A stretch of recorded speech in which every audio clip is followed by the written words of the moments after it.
welcome to the show. It is me, your girl, Cat Lee. I'm trying to make sure everything is in order. It looks like it is. I hope you can hear me well. When my people's getting the building, they'll let me know. But today is becoming one of my favorite days. It gets intense in here sometimes, y'all, because the subject matter is a very intense subject matter, which is music. Sometimes you agree upon music, sometimes you disagree, as long as you're able to come to terms that sometimes you agree to disagree. But the debate part is fun, the conversation part is fun. And then at the end of the show, we have a nice trivia situation going on. We call it the final exam, where we get some five clues. Five clues were provided to us, and we try to figure out what the answer is. If we get it correctly, well, whoever gets it correctly gets the point. If you do not, if neither one of us get it correctly, and nobody from the audience gets it correct, the point then goes to our wonderful Doc Sav 912. And that's how we do that. It's fun, it's entertaining, it's funny. Like today is the tap in. I don't even know how else to word it, but today is the tap in. We have the music discussion, and then at the end we do a nice little trivia, and that's fun and all, wonderful and good stuff. My co-host, because I know you see it on the screen if you're watching live, and if you're not watching live, then I'm going to tell you anyway. I have a co-host who comes in the building late usually, but we get it. We understand it. That's just part of who he is, but he will be here. His name is King Knoxx. I did receive a text message from him stating that he was on his way, so he'll be here shortly. And then we're waiting on my wonderful Doc to get in the building and let me know he up in here or whatever. But yeah, so it's fun day. But how we go about the discussion of hip hop, I'm going to discuss that in a minute. Let me say a few things before I get started. First things first, the phone line is always open and available during the show. The number is 443-850-4828, 443-850-4828. Oh, snap, Doc then got up in the building. I see you, baby. Give me 1 second. Also, you can drop a comment or leave a text message. I will read those live on air. And I'm skeptical about dropping a link. That's why the only person in the building on the link is Doc today. Because some of y'all, hunty, some of y'all just don't know how to act. But whatever, that happened. It happens. Make sure you like, share, and subscribe to this podcast.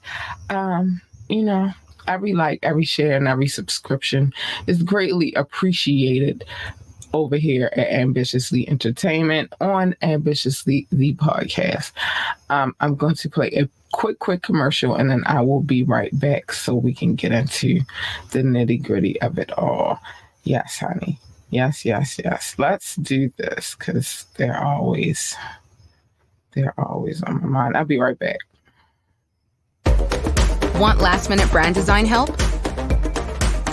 Get top-tier Fiverr freelance creatives at your fingertips fast with secure payments and 24/7 support. Head to Fiverr.com today and get something started. Hi, Doc, honey. What's up, Kat? How you doing today? I'm good. As usual. Oh, the late, great King Knoxx is late once again. Right, but he did text to say he was on his way.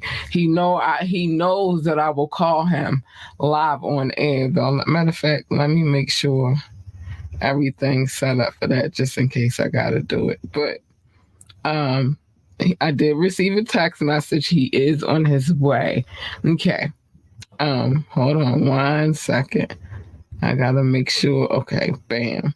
Gotta make sure we in there real quick. Bam, bam, bam. We in there. Okay. So how's the moving coming, honey? I'm slowly getting settled in. So this is my new office space. I don't know what my audio sounds like. It sounds echoey to me, but hopefully I can still provide good commentary in the absence of Knoxx, as he is usually late. So I'll try to fill in as best I can for Mr. Late himself. Yeah, he's coming. I'm gonna do my part, which is, of course, assuming the responsibility of the bag. I've already explained a lot of what happens here on the tap in, including the final exam at the end. Okay, the final exam. Yeah, we are all tied up. I know. I was just thinking about that this morning. Like, wow, everybody's all the way tied up. It's any man's or woman's game at this point. You feel me? But yeah, that's crazy. So anyway, I was about to explain this bag situation too, because we've gotten we get new audience members from time to time. We got a new one today. I can't wait to get to that part. Can't wait to get to the love. But so everybody can understand the bag situation is a bunch of song titles, artists, albums in this bag, and we mix the bag up and we see what comes out and we talk about it. That's the first part of this happen. So hold on.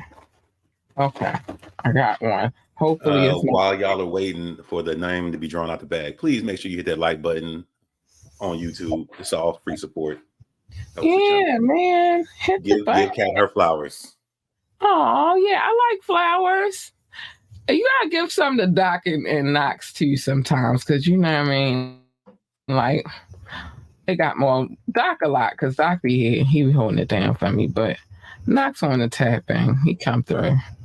And to the DJ, hold up, Rock in the building.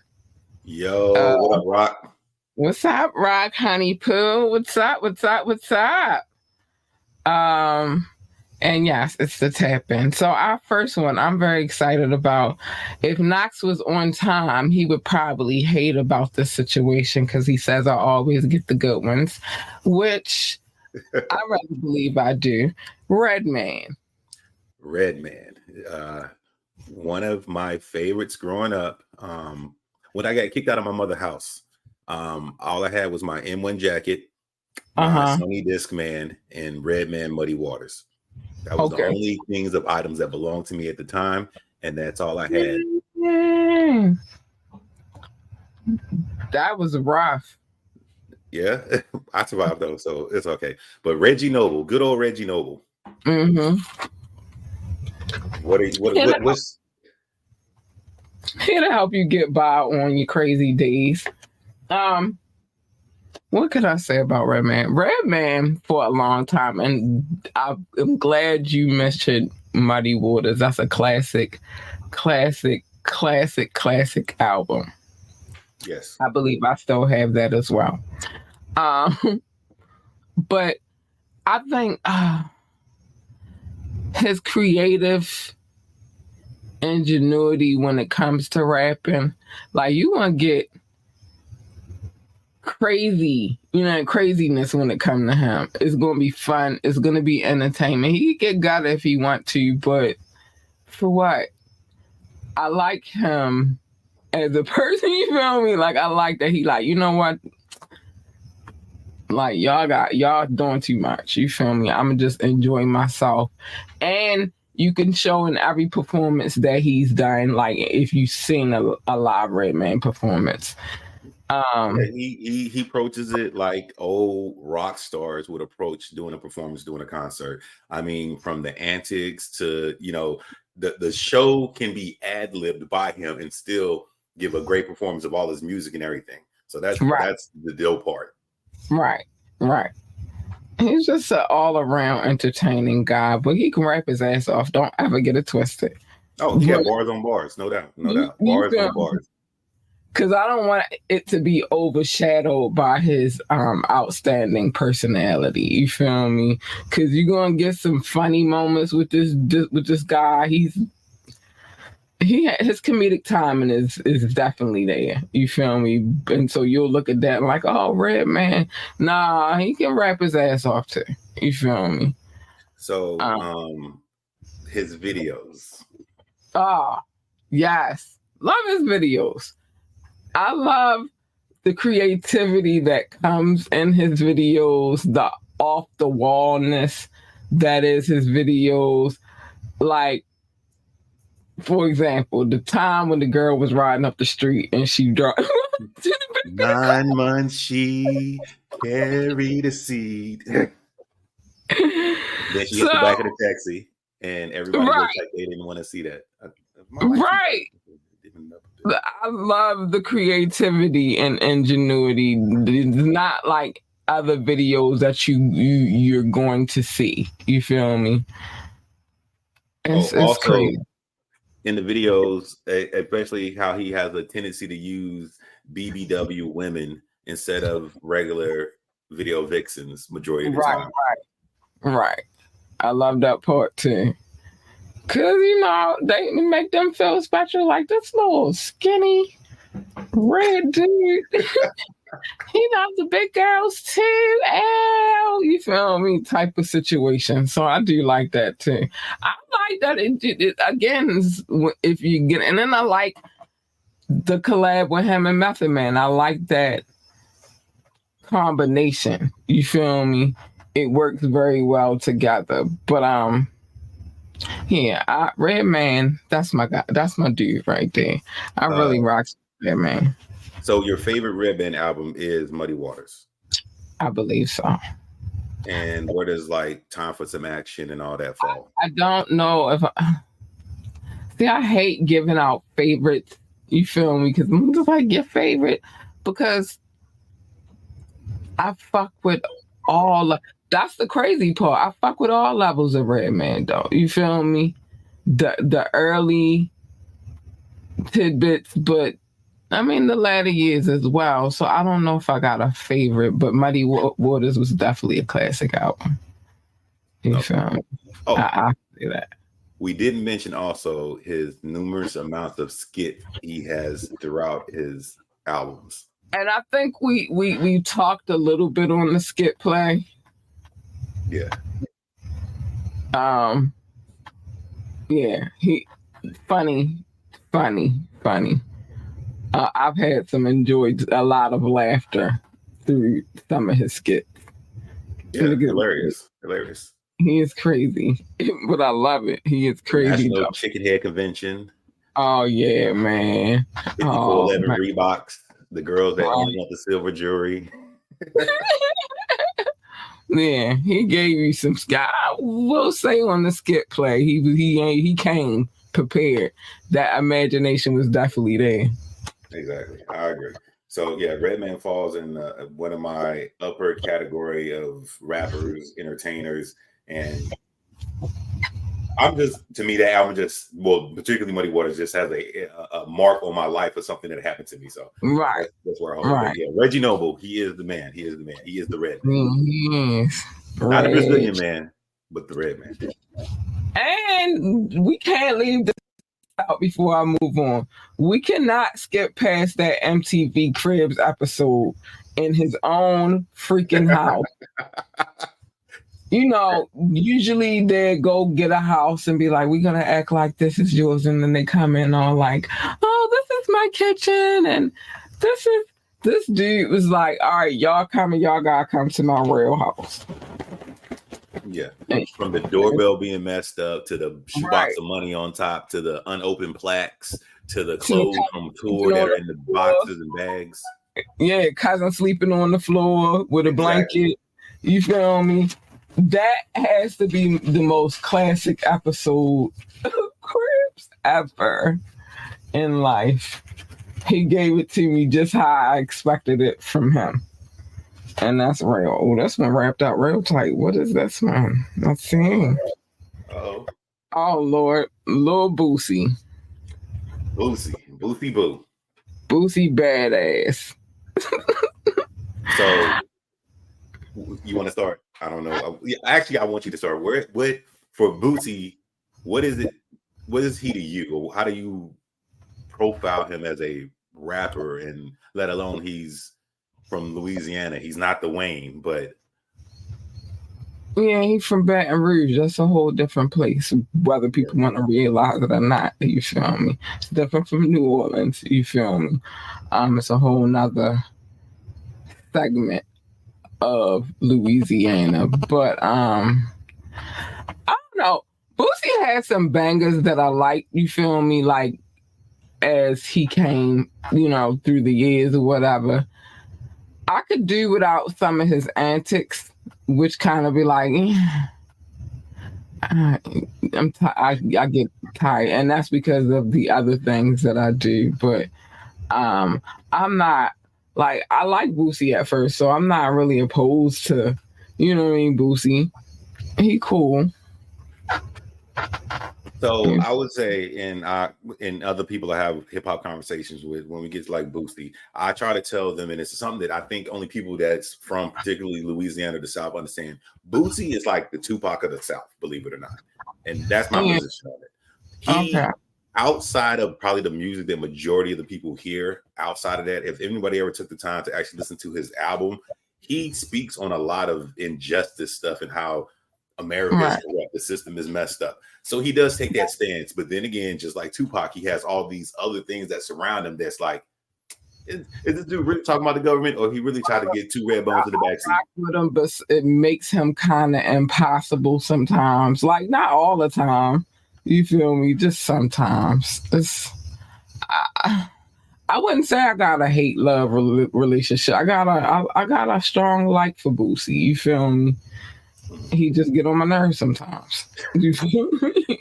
His name is Boosie Badass for a reason, I guess. Right. He like that little, I mean, he ain't grown ass man, but he's like that little annoying ass kid that just, oh my gosh, will you stop already? Type of situation. I think that's what it is, man. So as a rapper, strictly, does he hit the bar for you as just a rapper?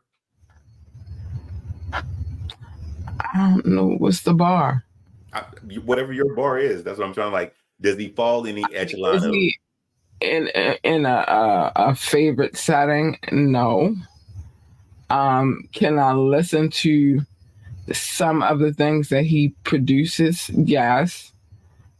Is he somebody I would like? I gotta be in the mood. You feel me? I gotta be in the mood for Boosie. Like, but am I like if we rob? Huh? Is it strictly a club setting? Well, I don't go to clubs, so that wouldn't be my setting. The only time you're gonna see me in a club is if I got an artist performing there. You feel me? Like I'm not a club kind of person, so I wouldn't say that. But every now and again, somebody might have a get together and they blasting music and he part of the vibe. You feel me? Type of situation. Not necessarily like where I'm sitting. I really actually, to be honest with you, when I'm sitting in my workspace, which would be here, my studio or whatever, but I also work in here outside of being on this camera, you feel me? Because I have other things going on.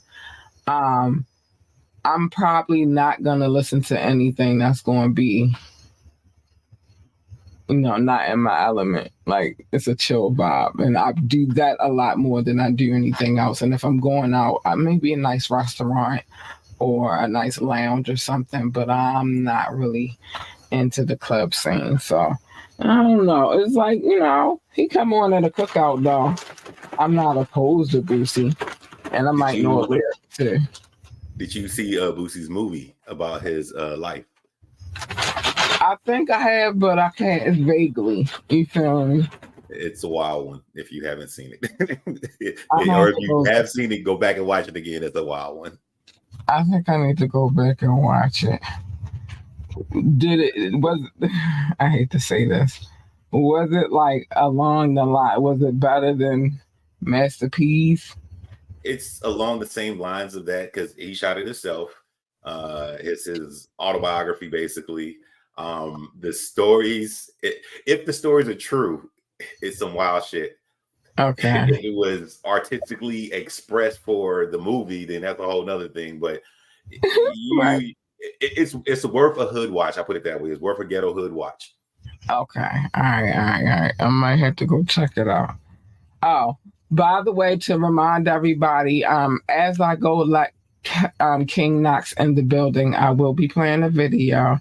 I just wanted to make everybody privy to that because it takes a second to get him in here. Next one. Running. Oh my gosh. The song. Far Side. The song Running Foresight. Okay.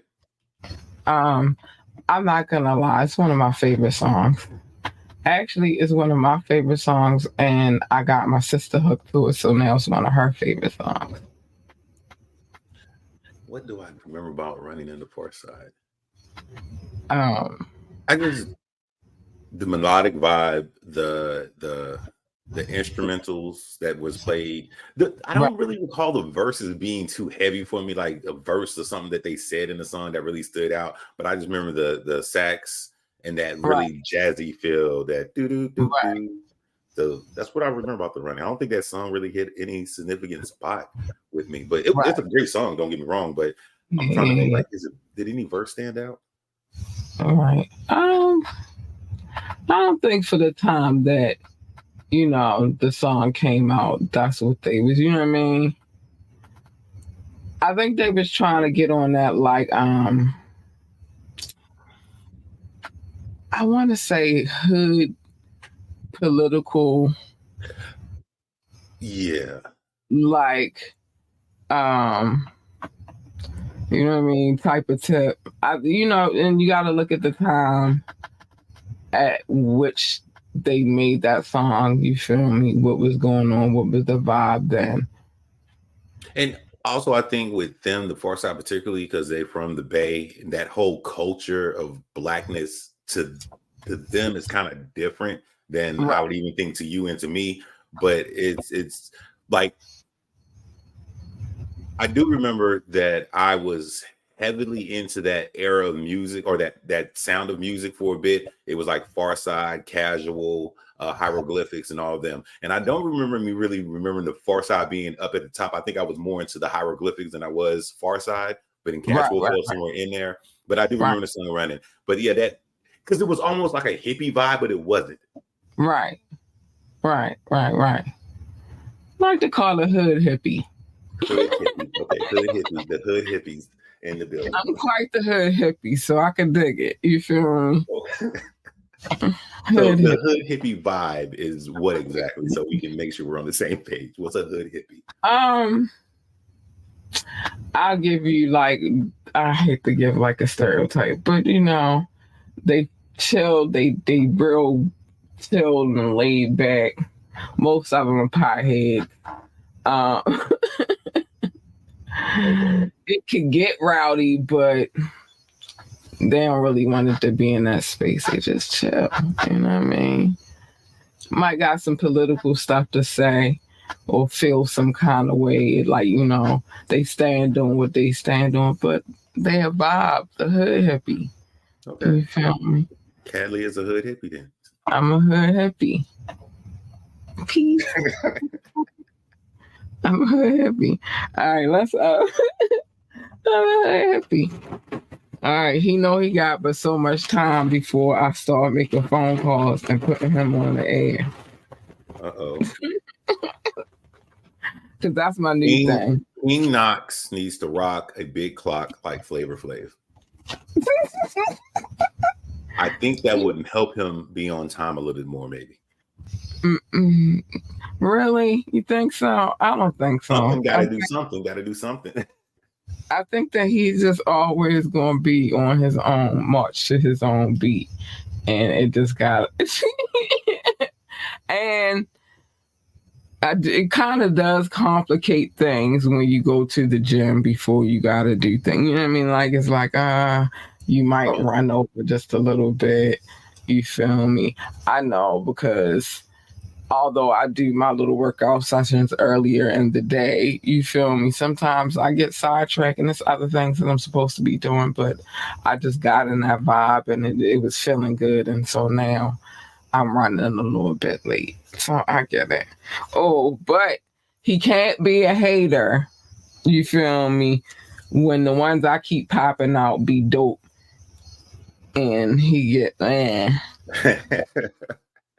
you feel me? He can't be a hater because this next one, this is a good one for me. I love this one. The Fugees. The Fugees. Yes. What's your Fuji take? Oh my gosh. I've always loved the combination. And it's crazy because I could also say they probably part of that hood hippie vibe as well. A little bit. I I'm would gonna tell say you what. earthy more than hood hippie, but I'm listening. I don't know. I think that everybody can get with you feel me, their vibe, and that's why I say it could fall under the hood hippie category because, like I said, a hood hippie get into the politics and it could get rowdy if you wanted to. They don't want it to, but it can. You feel me? But you feel at the same time, it's a vibe, it's a chill. So I could say like, oh, fit in that hood hippie type of situation. You feel me? It's love, but it can get ugly. But anyway, Fugees. I've always loved Lauryn Hill. I've always thought she was a wonderful, wonderful, talented young lady.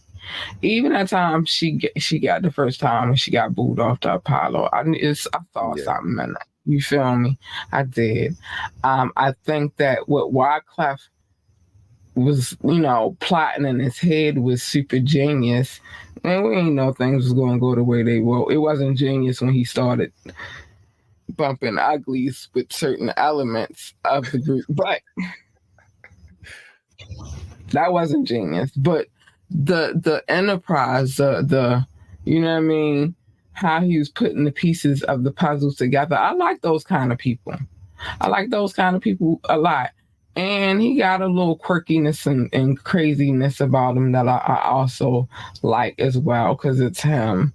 It's not nobody else. Nobody is like, oh, Wyclef is trying to be like somebody else. Wyclef is himself. But dope. I think he's talented and a dope musician. Real talk. And then you think about other things that he's gone on to be a part of, like Destiny's Child, that whole put together situation. You know what I mean? He kind of helped them in a way. I like Wyclef. He just like any other man or woman, because it's not a gender thing. He got his ways about him, but dope musician. And then poor little Pras. Poor little Pras. It's more than poor little Pras to be for real. I mean, that's why I kind of saved him for last. Poor little Pras. I think that, he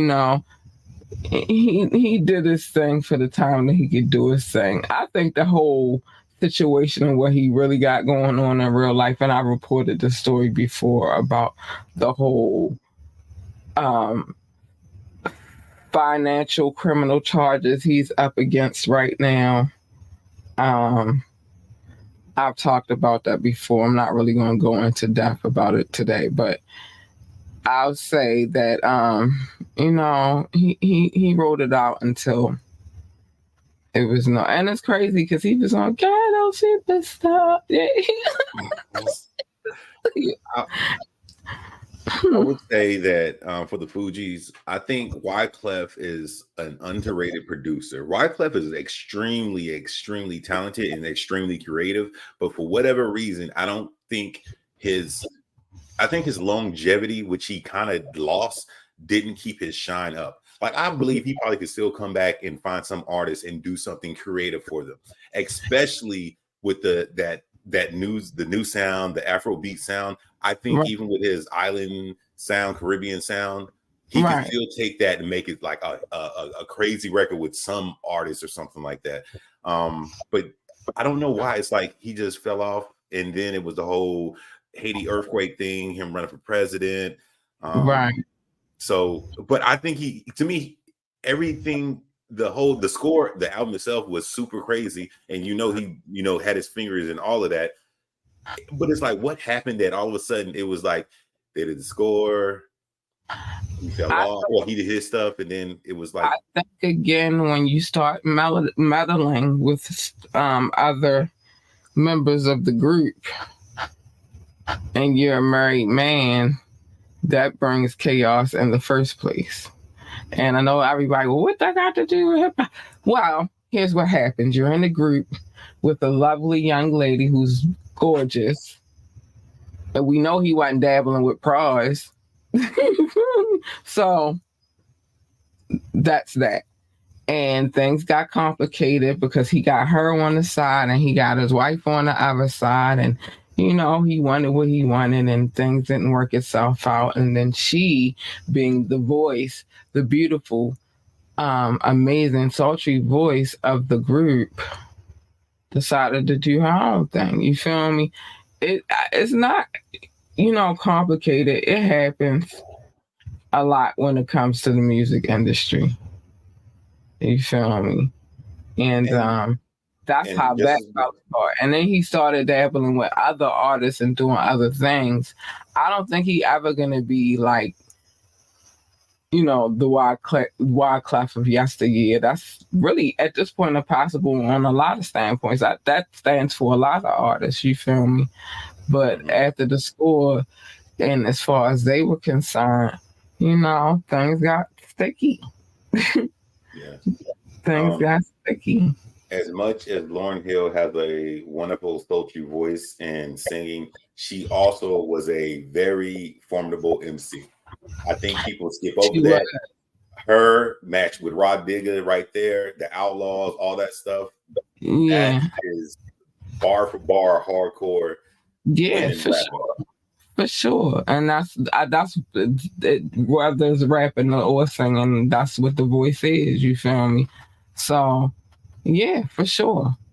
I mean, how many artists you gonna go get to put together? And it's not a lot of them. It's a few, but not a lot. That's gonna put together albums, like an album. But it's a combination of both bars and singing. You feel me? Not singing, singing. Singing. She was singing on that album. Now, then she got her own issues, because I ain't gonna do Wyclef just like that either. Like, yeah, he dabbled in some shit he shouldn't have been dabbling in, but let's get back to Lauryn. You feel me? I mean, mental illness aside, because that's really, really serious, but she had her little moments too, and I love her to death, but I call a spade a spade. She had a little... Which Marley was she connected to? Dang, I forgot but one of the non-singing Marleys. Okay. He don't sing. Rohan. Oh, okay. Rohan. I always felt like it was something about this dude. I just knew he was a Marley. They just put her completely off her center, and that's what I kind of felt it was. But I don't know. I don't know either, but I know this. That, and as much as I love Bob, he's sitting right here. Hi, Bob. What up, Bob? Bob is right here. He always not fall behind. This is 56 thoughts from 56 Hope Road. The sayings and psalms of Bob Marley. He always right here, my lord. Okay. You know what I mean? Yeah, that's my dude. That's my guy. I done had that for a long time. Wherever I moved, that came with me. Before I was a mom and all of that. But got it on a date a long, long time ago. But I wanted it because it made sense at the time. But I don't know. As much as I love Bob, I kind of see how the hooking up with a Marley could, you feel me, fuck up a girl head. You feel me? Because Bob Marley was a motherfucker. He how many baby mamas he got? All them damn children. Only had one legitimate wife and never divorced her, and still had a whole bunch of hoes around here with a whole bunch of kids, and that's how you got all the Marley kids. So I'm quite sure Rohan is a handful too.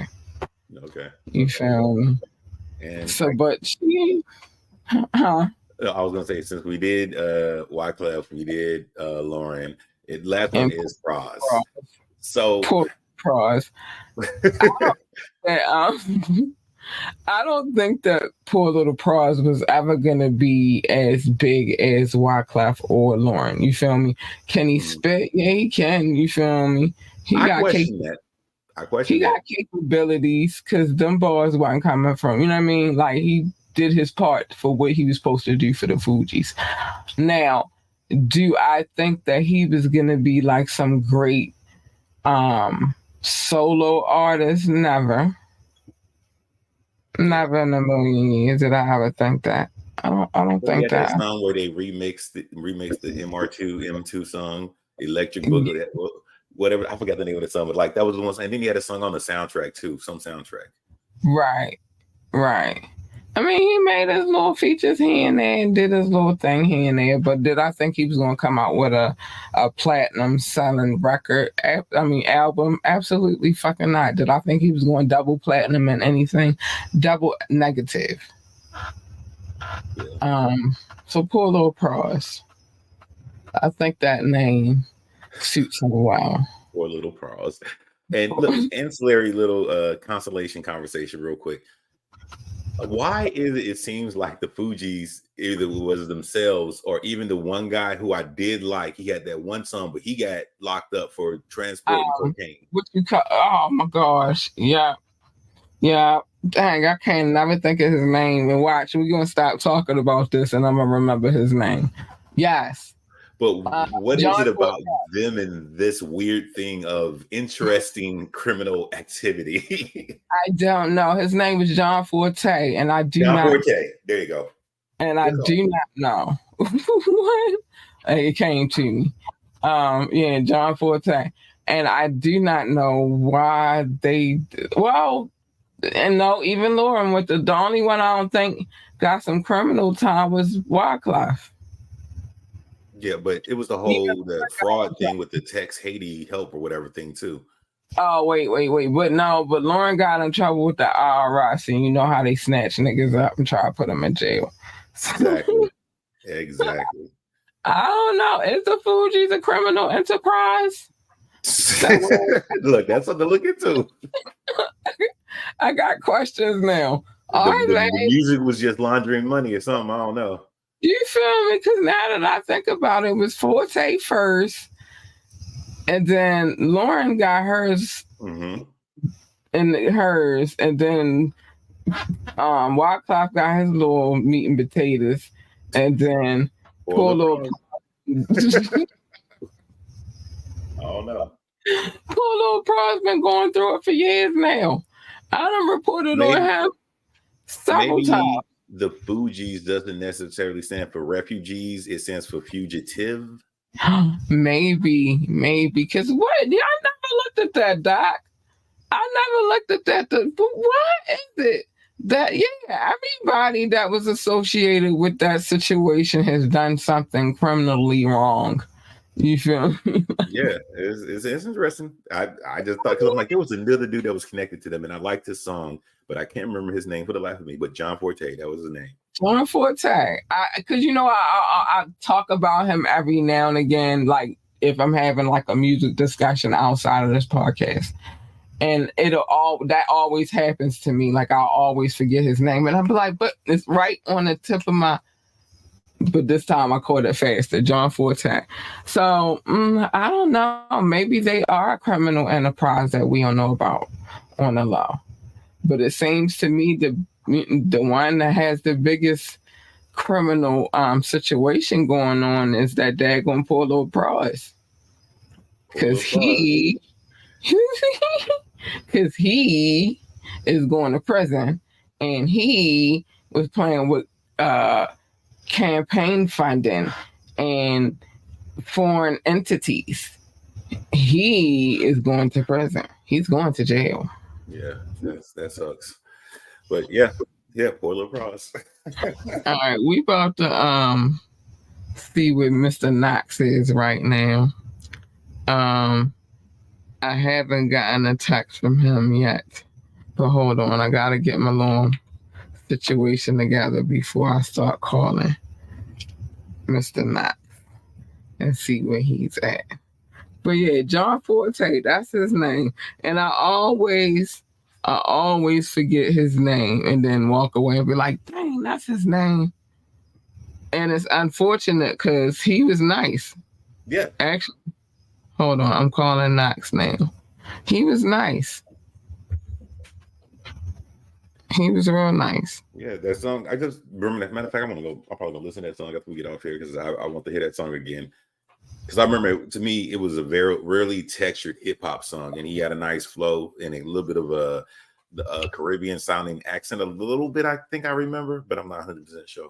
Knoxx, can he hear me? Like I took him off the thing. Hello, Ali Yasin Free. Mic check 1 2 1 2. He should be on here. I don't know why we can't hear him. All right, I'm hanging up. Bye. He answered though.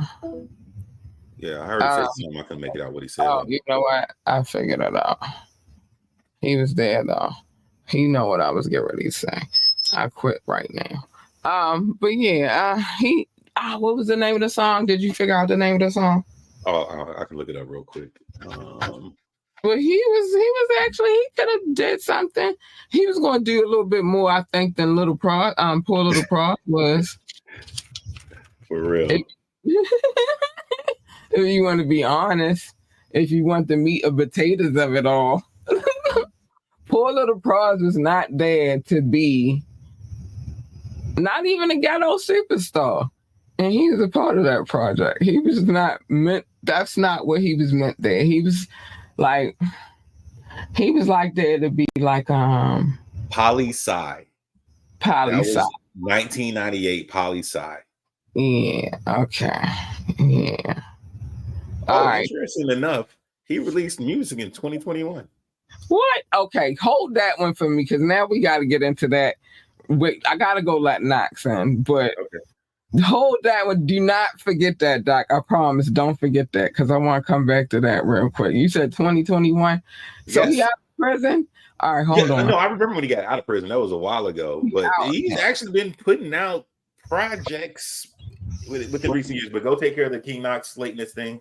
I know. Hold on. I got to get a song. All right, I'm going to let this song get me. This is when I first met King Knoxx. This joint is called 5 Fingers of Death.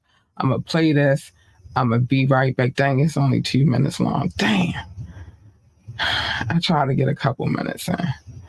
I might just let it repeat. Or add another short one.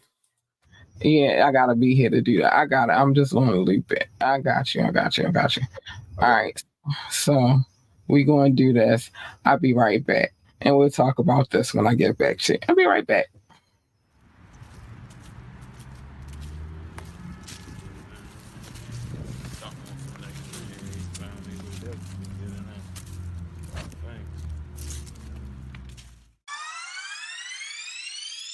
You already know what it is, yo. Parleani, you already know what it is, yo. I gave these niggas a pack for the corona. Bought the tunes while you drinking your yak, smoke for the stoners. King dropped the tape by drop, that was a bonus. Straight dope for these niggas, I had to turn up.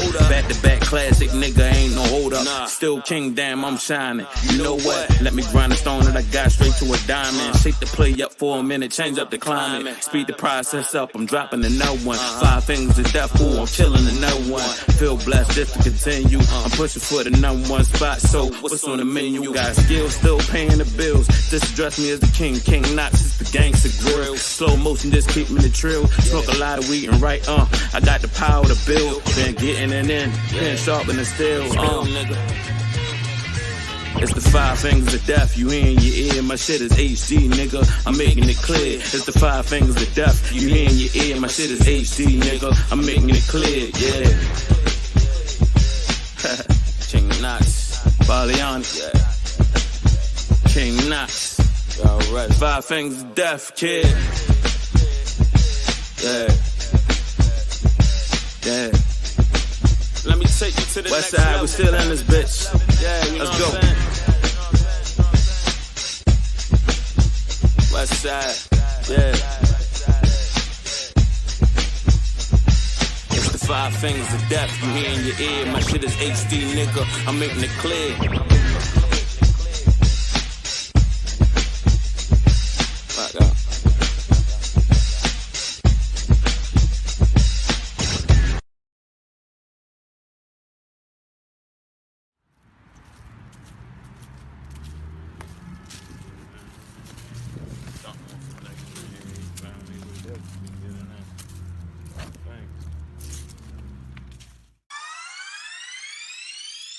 You already know what it is, yo. Yo, Parleani, you already know what it is, yo. I gave these niggas a pack for the corona. Bump the tunes while you drinking your yak, smoke for the stoners. Yeah. King Joppy tape by drop, that was a bonus. Yeah. Straight dope for these niggas, I had to turn up. Back to back classic, nigga, ain't no hold up. Nah. Still king, damn, I'm shining. You know what? Let me grind the stone that I got straight to a diamond. Shake the play up for a minute, change up the climate. Speed the process up, I'm dropping another one. 5 fingers of death, ooh, I'm killing another one. Feel blessed. All right, we back up in here. I had to go get the gentleman by the name of King Knoxx. What up, King Knoxx? What up, bro? My guy, what's up, my guy? Oh, hell. Who's Sorry for the lateness. But y'all know me by now. Wait a minute, the King's Chariot must have slow horses. Got one of them Chevys up for about 30 minutes. You put them on the road. All right. So we finally got King Knoxx in the building. Yeah. Back to John Forte. So he's not in prison no more and he's making music. Oh, yeah. John Forte is out of prison. He's been out of prison for a while and he is making music. His latest release was Vessels, Angels, and Ancestors, which was released in 2021. Okay. Wow. That's crazy. I think I do remember that he had like a project around them times that was like the last thing I really heard when he started doing his solo thing. Right. So I think I remember that. Okay. I don't know if it did real good on the streams or because ain't nobody ready to talk about it. I don't even know. No, I don't like that. You can't hear me? I can hear you, but you got your own mic. This is why we got 2 mics and not one. Right. But yeah. No, so we was just talking about how we think that the Fuji, well, now we didn't think that at first, but we think that they are criminal enterprise. Look, aren't we all? No, but But everybody in the Fugees went down for something in some form or fashion. They remind me of a Black Panther group, like, you know what I'm saying? They was like all to me stood for something like, you know what I mean, for the culture more than just, you know, hip hop or whatever. It was like freedom to me, like, you know, that's how I feel about the Fugees. And I really liked it then when they first came out all together as a group. And then I didn't really know that they were really tapped in, like with like musically, like with instruments and stuff like that, and really super spiritual until like after the fact, right, for me. But I knew it was something about them when I first kind of heard the Fugees. Yeah, we already went through, but basically, right. You know, there's Lauren. She's lovely. She's got a sultry voice, and that's including rhyming. Yeah, she's dope, but don't get it twisted. She got that shit with her too. What you mean? And that Dan Rohan, we had this discussion already. That Dan Rohan took it to the next level with her. So you think like her? her dealing with like her love life and all that. Played a part, in between, like because that's part of why the Fugees is not together now, like how they should be. Because to certain people, Lauren Wyclef, and it's noted and known, decided they wanted to fraternize. Yeah, and one of them people was married already. Yeah. And that complicates things. Females are very sensitive creatures. You feel me? Fact. And sometimes they don't really know how to handle their shit, especially when they the other woman, because the wife's still there. So, yeah. You know what I mean? Like, that played a part in them not being in the group no more. Mm-hmm. And then poor little Pros, that's his name from now on, Doc. Poor little Pros. Poor little Pros, that's his name. Because I've been calling him since we... He was just still trying to survive out here in these But streets. nobody ever thought Pros was going to be, even though he was part of the song, a ghetto superstar. Nobody thought he was going to sell platinum records by himself. Nobody thought he was going to, and that's where John Forte came in the question. Because I would say if anybody was going to do numbers, it would have been John Forte over Pros. Yeah. But he went to prison. Hold up. I thought Pros is the same person who you talking about. No, John Forte is a whole nother nigga. He used to be associated with the Fugees and shit.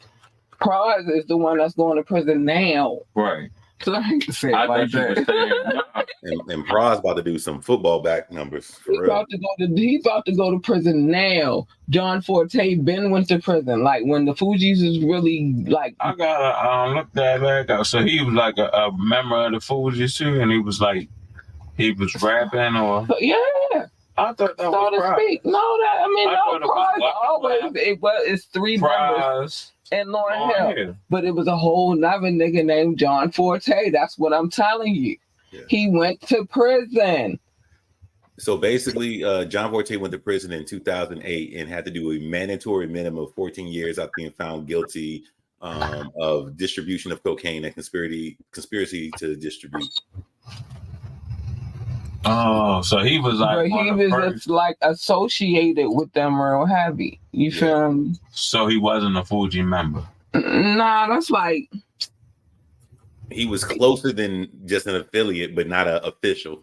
Right. He wasn't. He was his own artist, but he was just like Wu-Tang and Method Man and all them. Like he got his own thing, but nah. He that was set up for that to happen like that. More like if we going to use Wu-Tang as a reference, more like the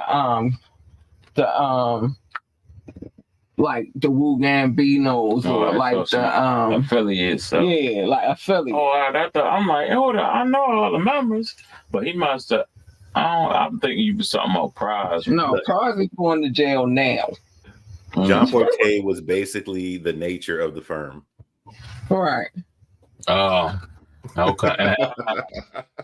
All right. Yeah, I got that one. I get it now. But Pros is going to jail now. But since you're here, before I start twisting up, hold on. It's your turn, Jack. Are we going to give him a quick rundown of the previous ones we covered real quick? We can let him go through them real quick because he just coming in. I did tell him who we talked about, but I didn't, go into the notes. I guess I'll do them in order. For the first one I said you was going to be a hater, right? Yeah, because you always tell me you always get the good ones. That's because I'm always on time. So I'm like, God. Oh my gosh. Must not be on time. Always there. Not always there when you want to know. See, that's backwards. He might not always be there when you want him. No. But I'm always on time. Always on time, but I'm always right on time. Oh, okay. Nice switch up. Nice switch up. All right, so the first one we got was Redman. Mm-hmm. That's the first name I pulled out the bag. Roger Noble. Yeah, that's why I said you be hating. The great. Muddy Waters, Redman. Yeah, all that. I got current still now, Redman. Even current still now. Right. Yeah, I mean, yeah. So we've already given our take. What you want to say? Yeah, right now. I think he's one of the greats. You can't say Method Man without Redman, Redman without Method Man. And you already know they elite rappers. True. Yeah, so that's that. Okay. Shout out to Reggie No, man. All right. Superman Lovers was like my shit. Yeah. Superman Lovers, I still listen to them to this shit. All right, the next one was Running by the Far Side. You don't remember that? Yeah, I do remember that. That was video. Yeah. No, was that? Well, that was kind of like their style on their videos, right? Well, that particular one, yeah. So who did Drop? You remember the song Drop? That was the first side also.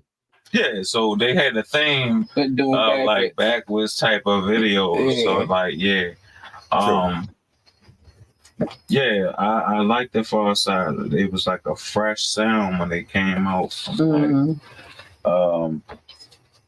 And saying something at the same time, you know what I mean? So yeah, they was like, oh yeah, Far Side. They was so. All right. And that was a part of that era when like a lot of people was like, it was like that 90s. On the 90s. Yeah. So Kat coined the term for that style of music in her own verbiage. She called it hood hippie. I was gonna say, let me say it. Talk a deal. I'm sorry. Hood hippies. Hood hippies. I like that. Keeping it hippie. They was like some hip hop hippies. Yeah. So I get it. That's a good comparison. Okay. I know, because I'm a hood hippie. I know. You got a button for some claps. That'll be nice. As she hits her Mac Dre pose. Would you say that? I said as she hits her Mac Dre pose. Oh yeah. Hood hippie. Mac Dre. So anyway, hood hippies. I love them. And then before the Fugees was Lil Boosie. Oh yeah. Mm-hmm. Another hood legend. Trap rap, Louisiana rap. Legend. Excuse me. So, Knoxx, is there a place you would prefer to listen to Boosie? Right, I can't listen to. I listen. I love Lil Boosie, but when it's time for Lil, I can't listen to him all day though. Like I can only listen to him for like maybe a good 20 minutes. If then that's. But I like him as an artist. But I think he make good music. It's just you know what I mean. It's like listening to. I don't know, you know what I mean? It's just a vibration that connect to me at that certain time. Gotcha. Yeah, I mean, so that's how I got it. That's basically the same thing I said without repeating everything I said. Also, at a cookout, I'm gonna get down with the Boosie. Yeah, that you expect that for like parties and stuff to get it. You know what I mean? In height, you know what I mean? So it's great for that. Somebody on the grill. I'm not gonna listen to Boosie when I'm trying to like heal the world. When I'm trying to heal the world. If I'm in that mood, I might listen to some Boosie if I'm working out or something. You know what I mean? That go with that. But like, I got certain moments when I can receive the Boosie music you gotta put them up there like with the trap rap and Southern style kings. You know what I mean? Of his era, even still now.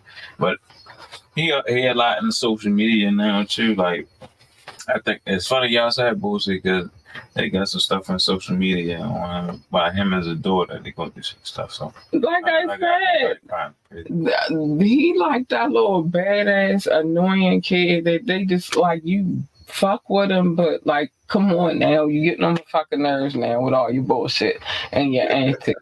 outside of the music. You feel me? Like, but I don't. Like I said, give me at a good ass cookout. They gonna flip the meat on the grill. He enjoyed social media too. Like he found that, like, and then like, and it was another way to keep himself relevant. I think it's really probably for him some type of mental release. Mm-hmm.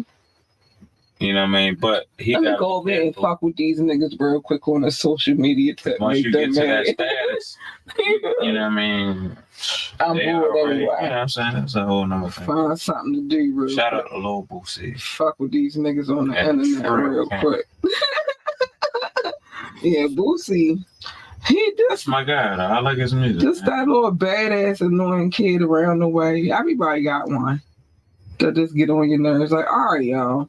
But you got mad love for him. You like feel an NBA young boy type of.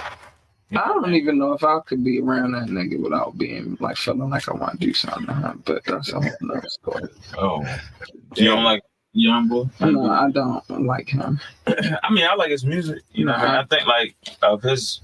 What he did, man. But it ain't got nothing to do with that. I don't like it. He like one of the leaders of the new school for the young guys. And if you just take this to music and separate, like, you know what I mean, all the rest of the stuff, like the dude is like. It don't have nothing to do with the rest of the stuff. It is the music. That's how I judge it. I ain't judging off the person because I don't know these people. I ain't judging them based on either.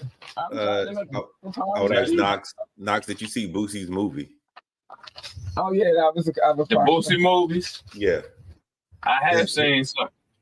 The first movie with him and like Webby was in there. I seen that movie. Okay, his autobiography called My Struggle. You see that one yet? I don't know if I seen that one. It was a movie though that I seen. Okay.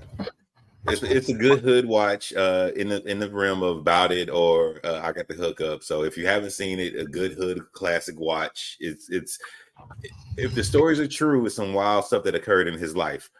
However, I don't know if he took some artistic liberties with the movies though.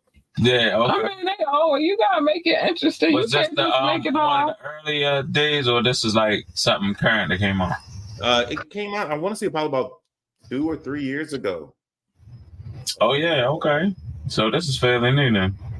Yeah. I need to check that out. I mean, but they always gotta fluff it up a little bit. You can't just go in there and just niggas gotta have shootout.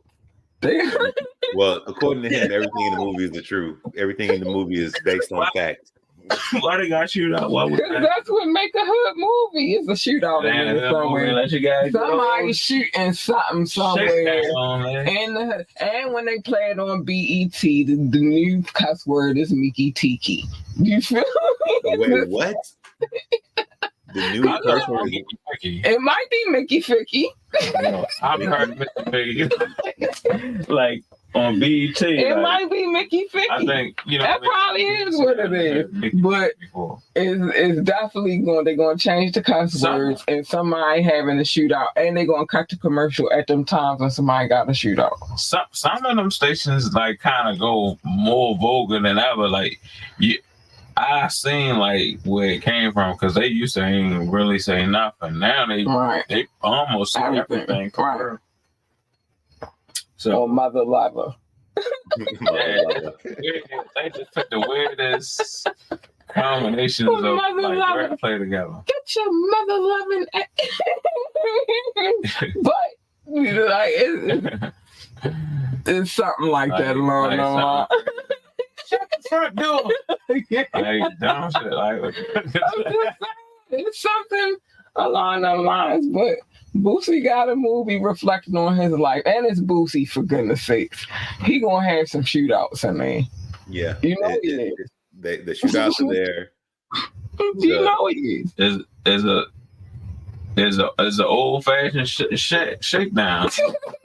Old fashioned shakedown. Yeah, it's just going down there. Black exploitation at its best. You feel me? You just gotta know that that's coming with Boosie, and you can't really be offended by it. You just gotta know that some shootouts is gonna happen. Somebody somebody is the baby mother, she got a fat ass, but she annoying and shit. Yeah. You feel it? That's how it I goes. think people like pretty much know like that what you gonna get when you going Right. in the trail film. Ain't nothing Like, you you know what gonna I'm see it. You gonna get it. IMAX theaters. You feel me? You're gonna get the trail when It's gonna be that. trail real. All right, so what you got? What you got? The artist that I had I chose is Chris Brown. You know what I mean? Oh wow. Chris Brown. How y'all think about First official R&B? Is it? Thanks y'all. Like I told y'all they was in there. You just is it though? see breezy. Like you know what I mean? All right, I guess it is. You know, how can you not like Chris? Like, you know, super talented, singing, song-wise, make great songs, dancer, incredible writer, like, you know what I mean? Like, and like, you know what I mean? Yeah, I mean, it's sad. Like, You know what? like I said, I don't, you know, you hear a lot of stuff from social media about his life, but I don't really judge it from that. Like, I ain't just gonna give it social media. You just hear a lot about in the news his life in general. Period. It wasn't just social media. I mean, I'm just saying, like everybody talking when social media wise, when you say the name Chris Brown, that's a part of that. Like, I mean, you know what I mean? Bad boy artists, like you know what I mean. You know, it's messed up. I think that this is, and specifically the Chris Brown, and maybe a little bit the Bobby Brown, because them Brown boys. I'm trying to. That's a good Brown boys. They like they turn like Chris them Brown boys, like a Bobby Brown. Yeah, them Brown boys. Like, they get the trying to do that. They get the raw end of the shit. You feel me? Y'all got to wake up. Now. Like y'all see it. And let me say this, for example, I'm gonna give you an example. That's why I said them Brown boys, right? So for a long time, they had us all believing that Bobby Brown was the reason that Whitney started doing drugs. When it turns out she was doing them before he started doing them. It's a fact. It's been documented. You feel me? So, you know, it gets a little tricky with Chris Brown because he is an amazing talent. Like, he do everything. Not only just musically, he's an artist. You feel me? He you know what I mean? He has artwork that's available for sale. Yeah, you feel me? And he's like so many times. He's multi-talented, but because of the bullshit that happened between, which is some typical, I'm gonna be honest with you, and I know that people gonna feel some kind of way about, but I've been burned at the stake before and I wasn't even getting this deep. Is it the ratchetness? People in the hood, people not in the hood, go through a situation where they get into a situation, they with the person, they fuck with the person, they get into some kind of crazy little tussle or whatever. That one went a little bit too far. But I'm just saying, a bitch got a hand on your dick and you driving, you feel me? How do you respond? I'm just saying. I think that little bullshit right there that he... Wait a minute, what happened? Him and Rihanna. You don't know the story? I don't know that. I know grabbed that him by his dick while he was driving the fucking car. He wasn't supposed to do a lot of shit. She wasn't supposed to do a lot of shit. And this is why she said, and even if I did, he wasn't supposed to put his hands on me. I love Riri. We know I love Rihanna. I buy her products. She was like going in a way that was going like hurting them or like... They was fighting. Yeah, for real. In the car. I heard about the fight, but I didn't know that the grabbage was the cause of the whole scenario. Dang, so that's what I really... So a lot of stuff was going on in the car. I report shit, so you know I know all the backstory. But yeah, bitch had her hands on his knife. How do you respond if somebody got their hands on you while you driving? Like, like I don't have them. I don't know. No. I think it was just an unfortunate event that happened. It was, but he is going to always be the one. The result of a toxic relationship. Yeah, but he is unfortunately always going to be the one. I mean, you know, the raw and black guy. You know what I mean? You know, they want to paint the picture. Yeah, unfortunately for y'all, they always going to paint the picture as y'all are. That's just y'all. Y'all are just savages. Be smart. Do y'all think since the situation that he's been blackballed by the industry or just the award shows or? I definitely think so. I think that, you know what I mean? He definitely, but it's like his music, like you can't deny it.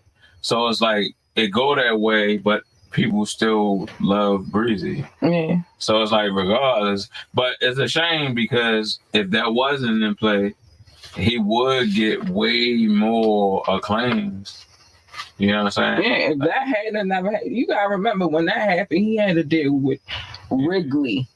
The it guy. was a lot. He had a lot of endorsements. He had a lot of things going on. That played every bit of a part of why because he was that next level. They was Michael Jackson and him. You feel me? Still is to a lot of these, like but that's just because he got core fans. But it's a lot more that he could have that's done. exactly what I'm saying. The same thing. And accomplished. He gonna have core fans. Once you start fucking with a motherfucker, you don't like. It's people that still rock with R. Kelly right now. I'm always an R. Kelly fan. I ain't gonna lie, as far as his music. So, like, you see what I'm saying? But that's personal life. I can't connect to that because you a fan. You feel me? So I can't deny his music. And so but Breezy ain't do nothing. Honesty. Well, I don't know. They keep trying to say he doing shit, but he ain't do nothing to the point where he did his whole time or whatever and went through all that drama and shit. Mm-hmm. But he pretty much been on some chill shit. It's not the same as the level of a R. Kelly. So he can still, you know, and he as long as he stay on some chill shit, he got a long time to continue his legacy. His music is not some music that today you gonna be like, oh, I hate it. I don't really hate none of his music. I'm a fan. Yeah, Breezy do his thing. Shout out to Chris Breezy. I'm a fan. And I also think when Rihanna forgave him, I think the people that are still trying to hold him back should take that into account. Right. Like, she forgive me? How you not going to forgive me too? That's some bullshit. Mm-hmm. That's the person I did it to. She forgive me. Why you can't forgive me? And I'm not even going to go there, but y'all don't know about them island girls. They different. Right, that's what I'm saying. Like, she was probably crazy too. They different. Crazy, and they just played a little. They different. And it's just toxic. You just gotta recognize, like, hey, and that was a lesson learned for us. Definitely him. Yeah, and maybe so for now, her too. You know, next us time as men, because I can speak on it. Us as men, it's something, unfortunately, that a lot of us had to go through sometimes, and then the lesson is put there for you to learn from it, and then once that, you should take it in like that and then move different from after that. You know what I'm saying? And that's just that. So that's probably what happened with that. He also coming up in a super fast, like, you know what I mean? When you in the industry and you was young coming in, your life it was already straight adulthood from the get go. So you skip a lot of that growing pains for real. Like, you forced into it like immediately. So, you know, there's a lot of combination that people that don't take that in consideration too, and it's just really unfair. But Rihanna learned not to grab a nigga nuts while he driving. And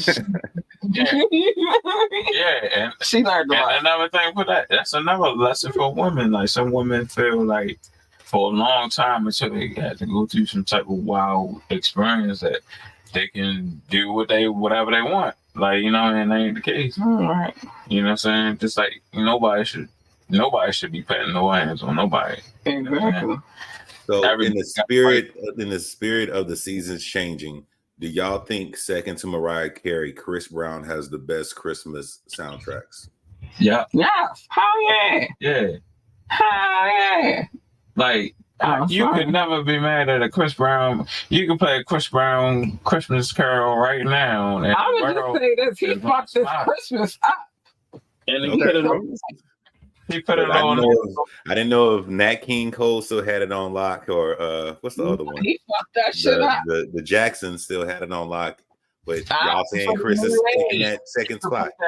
See, you could put that in rotation of a Jackson 5 Christmas. Right. Okay. You know what I mean? When you can do stuff like that, then like you already, you know what I'm saying?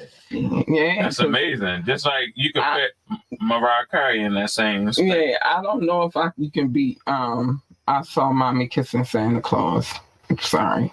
Oh no, I'm just saying Mommy you with could a play. thigh pocket, but I'm just saying you could play those albums with that out, with those Jackson 5 albums, and it wouldn't be like, oh, people would be like, oh, it would just keep wilding. All right, but this he fucked that up. Had me. Oh, that was my jam. Christmas by Rumba. Oh, but the song was jumping. Anyway, pick again. I was already picking. And then cool. We gonna get to this trivia. Right. I've been picking some good ones tonight. Look at that. No hateration. Meek Mill, my guy. See, I've been real. Yes. No. Meek Mill. Okay, you moved up on the list. I ain't even put nothing in there. It's just whatever's in there. And I wanted to update today, but I ain't had time. So, like, once again, you know what I mean? Meek Mill, man. Like, I've been a Meek fan since the get-go, for real. When he was, like, doing the battles or the freestyles or whatever, you know what I mean? I was watching him since then. And then how he evolved when he went to Rick Ross and the Maybach music and Dream Chasers. Like, I loved all of it. Like, yeah, like, very influential for the hip hop generation of this age. You know what I mean? And it kind of grabbed some of the older, you know what I mean, genre of hip hop too, because like it's just like, you know what I mean, he just by nature it's like that hustler music, like a lot of like the older crowd like that. But it would, you know what I mean, I like Meek Mill. That's my opinion on it. How y'all feel about Meek Mill? Shout out to Meek Mill in Philly. Me, Kat, who wanna go? There you go. I'll go last. Okay. Meek can rap. I'll say that much straight off the bat. He can rap. Music selection has always been awesome. Whoever he always gets to produce for him, they always make it sound good. I never really get why it seemed like he kind of disassociated himself with Maybach music and Rick Ross and all that stuff. I don't know if he thought he was getting bigger than just being connected to that, because that was always some industry stuff maybe that I never understood, because I thought it would have been so much bigger if they did keep it like that, as in MMG, Rick Ross, Meek Mill, and just keep going from there. Outside of the music, interesting guy. To me, I think he's awkward. I think he did lose to Drake. I don't understand how he let Nicki get away. There's a whole bunch of stuff that just as Meek Mills is, I'm like, your music is great, bro, but what's on with your personal life? Yeah. Now I'm gonna chime in. Yeah. When I first heard Meek Mill, I'm not gonna lie to either one of you because I'm no liar. I was like, what the fuck? He had to start putting together songs. Like, it was how he put together his songs in the beginning. Like I said, this didn't. It didn't catch you right away. Yeah. Then he started working on his formatting, and he became better to me. I'm not gonna say I was a fan right away. As far as that him and Nicki shit, Nicki knew what she wanted. She wanted that nigga she married to now. So you think it's more of a woman playing her chess pieces to get the where she want to be at? No, because the nigga she got now ain't shit. She ain't play no chess pieces. He was wrapped up in his bullshit, his criminal life, all his shit he had going on. So he couldn't really focus on. So you saying she already wanted him, but he had to get himself together? That was like a first love kind of situation. She went back to. You see, I don't even know the history on the episode. But Meek, I think once he started playing with them, well, with the Maybach music situation, that's one thing in the South. Because then you got Meek Mill, you got Rick Ross over there, and you got, I like this dude too, but this is, just again, there's certain things you might fuck with a person, but some shit just be like, all right, nigga. And it's not no social media shit. Well, it is some social media shit on his part. Crying ass Wale. See, I like Wale. I just said I only judge these people. I just said I like Wale, but I'm not judging what nobody else said. Didn't I just say I like Wale? But you said crying as Wale. Because I'm getting ready to finish telling you why he's crying as Wale. Not because other people on social media said, because of his actions on social media is why he's crying as Wale. You a dope ass fucking artist. I'm not gonna lie. First time I ever heard Wale, I was fucking with the guy. But a lot of times what he does is he hops on social media and he starts to wag. That's a lot to deal with. So, and then most artists, when they come into the game, initially what they want to do is start their own record label so that they won't have to be under the thumb or the hand of the gatekeeper that brought them in. You feel me? Yeah, that's once they get smart, and that because But listen, it's a lot of men as a dummy. I'm not finished though. A lot of things have transpired in the whole process of that. With the Nicki Minaj shit, even added to that. The nigga went to jail. For riding dirt bike. That was what triggered them locking him up. But it was a whole... That's what triggered locking him up. But he went to jail because he was dealing with fuck. Oh, she in trouble now. So fuck face ass judges. You know what I'm saying? In his own state, city and state is why he went to jail. But the dirt bikes was the cause of them being able to lock his black ass up with expedience. You know what I'm saying? It's like that's more lesson. More lessons, like, you know what I mean? So that's how they got him. But as far as him rapping now, it's cool, you feel me? But it's a lot of other shit that go into it, and it just don't be. But I don't get it twisted. I like Wale. I like him as a rapper. I don't like him on social media. Sometimes I wish he would shut the fuck up. So when you don't, like, you know what I mean, connect with the person, like, on, like, I guess a personal level, and you know that music, that kind of, like, make the music side of it, like, kind of change? No, absolutely fucking not. I'm still gonna play Wale. Okay. I was like... So, if we on a label and we a team, and I drop an album, is it too crazy to think that my label mate should boost me too? Because that's what Wale's have his issues with all the time. They worried about them. It's me, myself. It's dog eat dog in this industry. It's I'm out here trying to do what I have to do to boost my own camaraderie. At the end of the day, if I feel like it, you know what I mean? If you know, it's really not up to. It's really not a thing that has to happen. Like, it should, you know, in nature. Like, yo, that's what I do. I said this before. Stop expecting people to do what it is that you want them to do. Don't expect shit from me. I don't have to drop you. I don't have to boost your album. I don't have to promote your album. We label mates. You feel me? That's what we are. I gotta worry about my own shit. The music industry is a dog eat dog world. There's really no real friends in the music industry. So for you to come in and expect anything else, you're a fool. You're a dummy. There's certain questions that I ask. I personally would ask the artist when they say that these are the directions they want to take. And this advice that I give is given for a reason.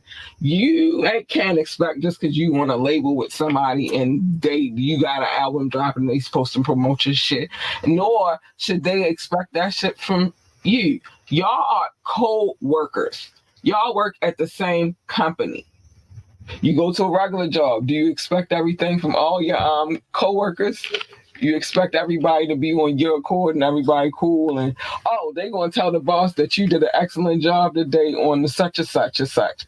That don't happen. What you get is a hater that says, you know me? Fuck it, I didn't think he doing something. I'm going to throw some dirt in the game. And I'm going to try to get ahead before he gets that. They're co-workers. Mm-hmm. They're co-workers.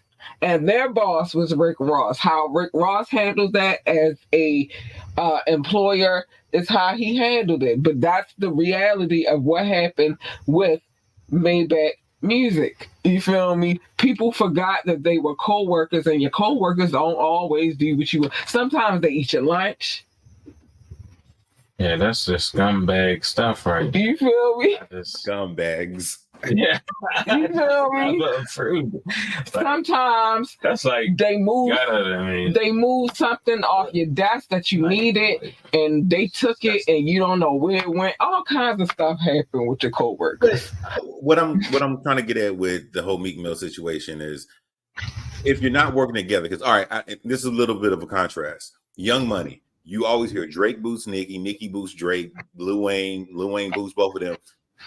People know who they are, but it's like MMG didn't do that, and Wale was the one that got upset. Yes, Meek Mill was the one that didn't help him. Yes, but then MMG as the label, as a company, is just like fizzled out. I mean, there's no group in that, in my opinion, anymore, unless there really. I mean, there probably really is, but you don't hear like that team. No, they're not really. I think now, like I've seen like. Now and a little bit on social media that like they doing like, I think they maybe conquered what they were maybe a lot of people were expecting, like you said, now it's coming into fruition now. You know what I mean? With maybe some new type of new negotiations or contracts or whatever. I think that's happening now. But yeah, I agree with you, like I felt like, damn, like why they don't move like that? Because they wasn't never moving like that in the first place. Mm-hmm. Nobody, in order to be a team, the camaraderie has to be there. You feel me? It was like Ross. I think Ross felt like he had to build himself up to a certain thing because he was still, bubbling. And so he didn't have time. He was always putting the boss at the top, so that was always. And I don't think he had time to babysit two grown ass men. Yeah, because he had to still do deals. And he got tired of it. He got tired of their shenanigans. It was like, you know what? Fuck this. I'm gonna focus on my Wingstop. And only them really know what happened, like what they go through. These are just our opinions, like you know what I mean, from the outside looking in, it just looked like that, you know what I mean? So I understand how everybody feel on it for real. Sure. But I just judging from music wise, the dude is ill, you feel me? I personally watched him and I can understand what you mean, Kat, when you were saying like you ain't understand. No, I'm talking about one. You ain't really understand maybe like the delivery of the in the beginning introduction, yeah. But if you watched him from like when he was rapping, like you know what I mean, battling and all that, people that watched him for that kind of got it and understood how his delivery came off like that more. I get it. He was hungry like most niggas is on the street that battle rapping like everybody else. It's nothing, you know what I mean? But what I said was I didn't understand him at first, but I like the structure. You feel me? I like how he gave how to be. Because you don't know that when you first come in the game automatically. It's still people out here that don't understand how to structure a song, how to structure a whole full album that is a product to sell on the streets, you feel me? But he learned that as he went along. I think that was a part of his whole team strategy too. Like, you know what I mean? This is what makes you different. On top of like you already got your talent, so just stick with this, right? Maybe that was a part of that too. I don't know. Maybe. I'm not debating it. I don't. You know what I mean? My point is, I just didn't like him when I first heard. I get you. And shit happens like that with me, and it is. You be tough.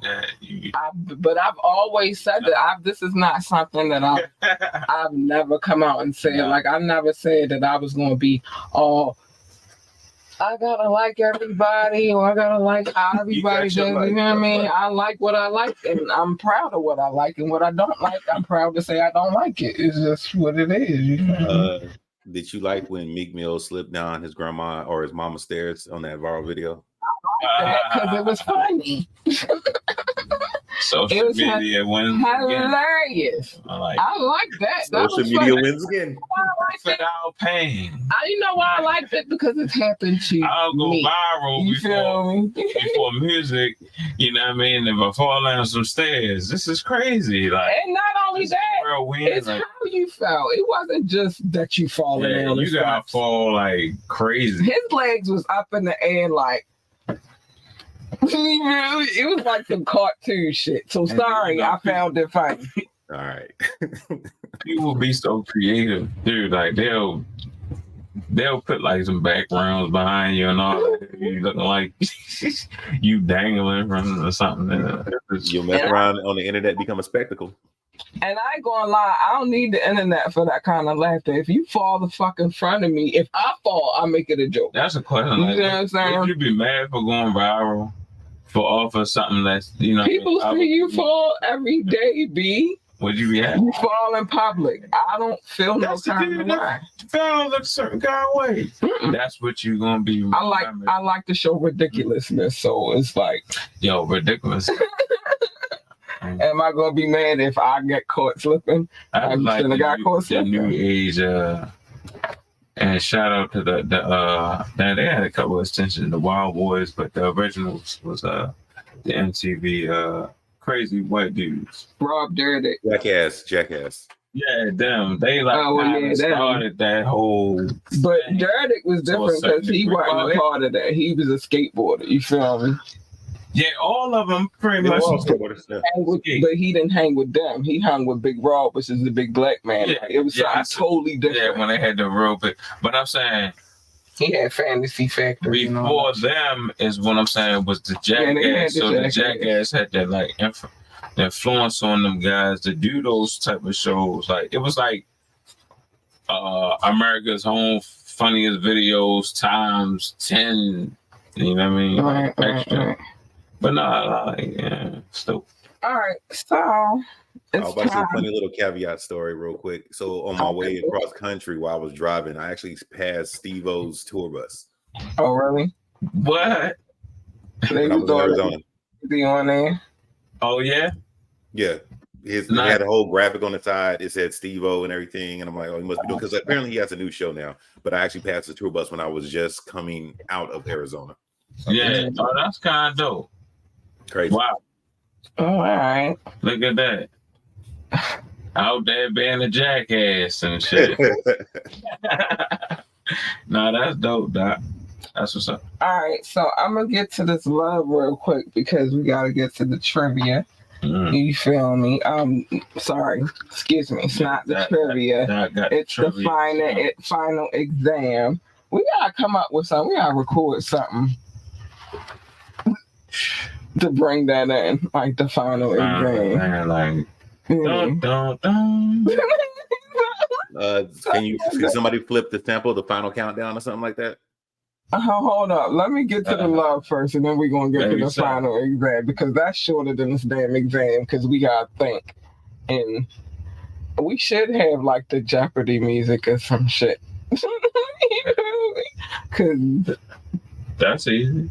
The clues, man. All right, well, let me get to this love. We got a new country on the list. I haven't put them on the list because I just spotted them today. But I'm cool with it. And I hope everybody else is cool with it. They don't have no choice, really. At all. Not one. But, yeah, let me get to the love real quick. Love notes. You see the equation. We've already talked about how we got to calling it love notes. Somebody want to keep calling them show notes. And that's me. And I always said that it was love. So we combined it together, and now it's called Love Note. I should have some music behind that too. Kenny G is some shit. Seriously. Big love to my top Kenny G on the six. sax. The United States, Sounds so good. the United States, the United Kingdom, India, France, Germany, and Belgium, specifically Brussels. I love you. Hi, darlings. Thank you for being my top six. Russia, Indonesia, Japan, New Zealand, Australia, Turkey, Switzerland, Canada, Mexico, Austria, Philippines, Kenya. Hi, I love you too. Pakistan, Romania, South Africa, Nigeria, Brazil, Netherlands, Singapore, Spain, Japan, Ireland, and Nepal. I love you all. I do. Mauritius, Israel, Hong Kong, China, Poland, Tunisia, Venezuela, baby, Czech Republic, and Portugal. I love you. And welcome, Morocco. Hi. Welcome. And thanks for the love, man. I appreciate you guys so much. Let's get that off the screen. All right, we back. All right, so we ready for this final exam? Dum, dum, dum. All righty. So final exam. Remember, it was my pick, and it's a group. There's a group. Okay. Yeah. So, but remember, it's my pick, so it's gonna be harder for y'all than me. Hey, So sad. all right. We know it's a group. Come on with it. No, it's a group. First clue. First clue.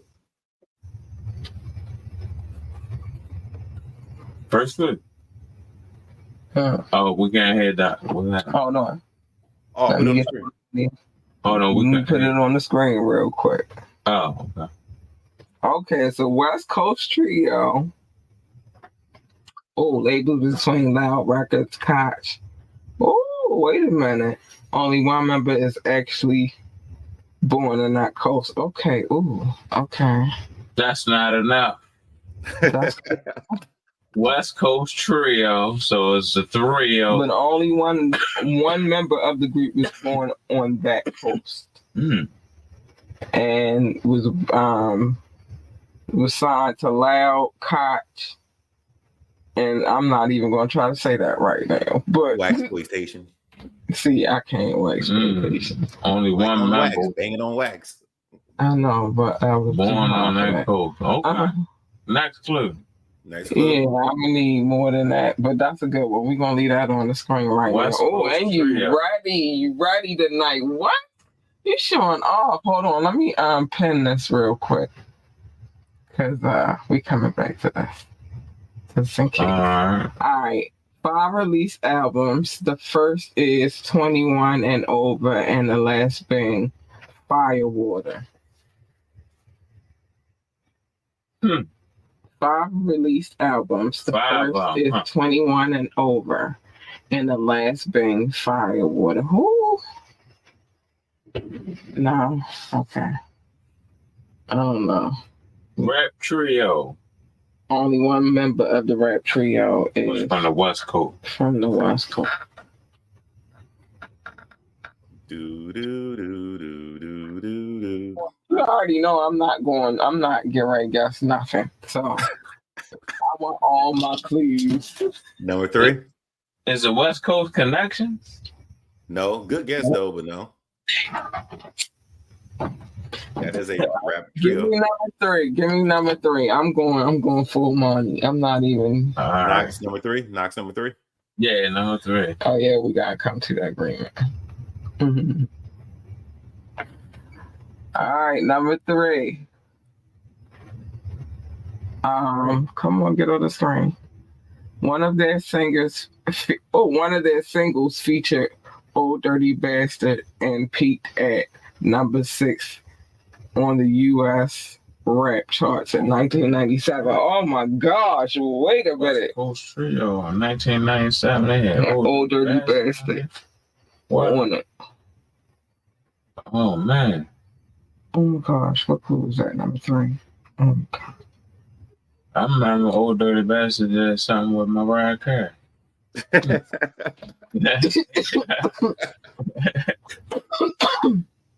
Damn, Old Dirty was on that one.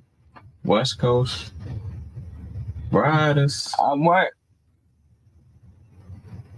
DPGs, Dub Pound Gang. No, that's a duo. Yeah, because it is only. I thought Snoop was a part of that gang too. DPG was normally just Corrupt and Daz Dillinger. No Snoop Dogg.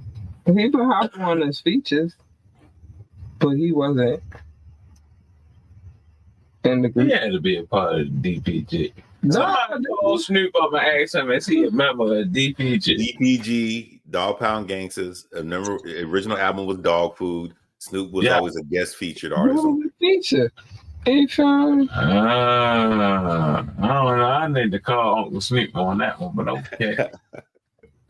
Man, so because they was like his one of that singles feature "Old Dirty," and it peaked number 6 in the U.S. rap charts in 1997.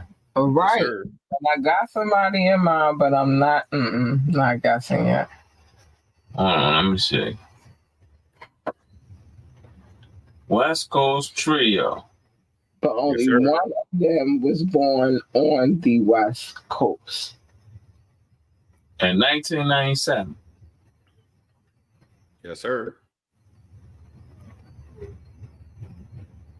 They were signed to Cox. They were signed to Loud. And Wexploitation. Mm-hmm. 5 release albums, the first being 21 and Over, and the other one being Firewater. I got a group in mind, but I don't want to say it. One of their singles feature, I really got a group in mind, but I just don't want to say it right now. I'm gonna say it on the last one. Old Dirty Bastard, and they had a joint with Old Dirty Bastard, and it peaked at number 6 on the U.S. rap charts in 1997. Old Dirty Bastard was on that track. You ready for number 4? Yeah, because I might get guessing at number 4. Let's go to number 4. Number 4. I got. Old Dirty in mind. Okay. The group was originally called ESP, Educated Street Poets. Oh my gosh. But had to change their names due to name conflict with other groups named, other groups named ESP. ESP. And I don't really think y'all would probably know this. You had to be deep into that side of the music. Educated Street Poets was the name. I want to say no. You gonna shoot before the 5th? You gonna shoot before the 5th? Yeah. I'm gonna let yeah, we might have to plead the 5th. Plead the 5th. FIF. Plead the 5th. The 5th. I plead the 5th. We were. I'll be digging, boy. I tell you. Yeah, you did. ESP. I feel like I got. I don't know. Maybe this 5th one. ESP. Might confirm it. West Coast, 1997. They had the song "Old Dirty Bastard." Right. That's why I'm thinking of a particular kind of people who would do a song with Old Dirty and not be offended by how he was as a person. And I got an idea. And they ain't the Ghetto Boys. No, they got West Coast. Texas. Right. They can say West Coast or down south. I don't know. We had a discussion before. Oh, funny thing about number 4. The only reason I even thought about this is because I knew them as this. And when we discussed, my last one was Poor Righteous Teachers. The names are always very similar to me. So that's kind of how I picked this. Oh, all right. Okay. Right. Poor Righteous Teachers. I'm still bad about that. Man. I'm not trying to lose this one. We're number 5. It was with them. I got an idea though, but let me get my number 5. You go to number 5. Yeah. All right. Number 5. All right.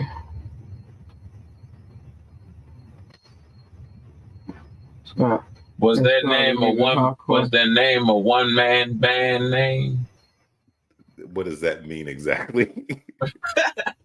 Like it was just one name, or was it like Chris Rock, Kim. Is it Cypress Hill? No, not Cypress Hill. All right. Decent guess, though, oddly enough. Because I thought that, but I knew that. I'm like, nah. I was just thinking West Coast, like, Right. But okay, who else? Damn. On the West Coast, there was a trio. They weren't ESP. They was no,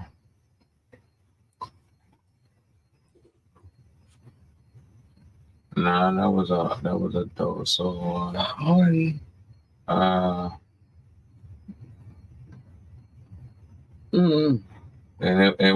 Luke and Two Live Crew one. No, they Florida. We gotta go back to the West Coast, honey. That got us again. Go back to the West Coast. I don't know if I'm ready to concede yet because I already Cypress Hill is out of here. Cypress Hill was actually a decent guess too. To be honest with you. I mean, I was just thinking like West Coast. Like, oh no, wait. I might got concede. That might have won us for the night. That I think you got us, man. Like does the late great King Knoxx and the house that the woman named Cat Lee built, do they concede? I think so. Let me give one more try. Hold on. All right. We don't concede yet. Hold up. All right. Damn. Let me go to my mental Rolodex.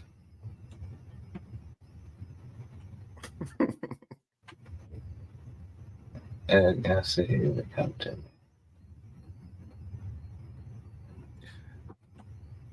Look, is your mental Rolodex on time? This is crazy. And then I'm gonna be angry about this one too. I've already felt some kind of way about last week. Huh. What? You got one? I wanna remember West Coast. Right, that's what I'm stay trying on to the stay West Coast. I'm trying to stay in that lane directly. But only two of them is from Right. I mean, two of them not from the West Coast for real. But there's three of them. So one is actually from the West Coast. Mm-hmm. The other two are not. And they had Old Dirty Bastard on that song. And the song went number 6. In 1997. Right.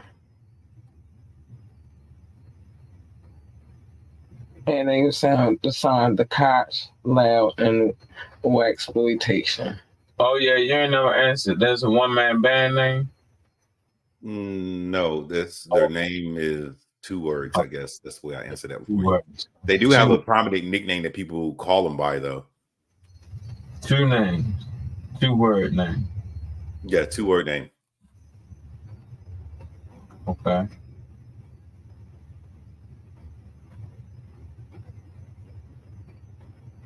Nah, that's not one. Yeah, this one got me Is stuck. Doc about to go up on one? See, I don't want to just give it away. I mean, you say the answer, you won. I'm thinking. I got to give an educated thought process guess. I don't know. Hold on. I feel like I know what it is, and then he gonna say it, and I'm like, yo. That's how it usually works. That's how it usually works. 97. Mm-hmm. I remember music in 97. You said you remember music in 96 last time too, though. No, I thought I did, but see, you got me. All right, man. I think you got us. Go ahead and give it to us, man. And here you go. Who was it? Why should we talk?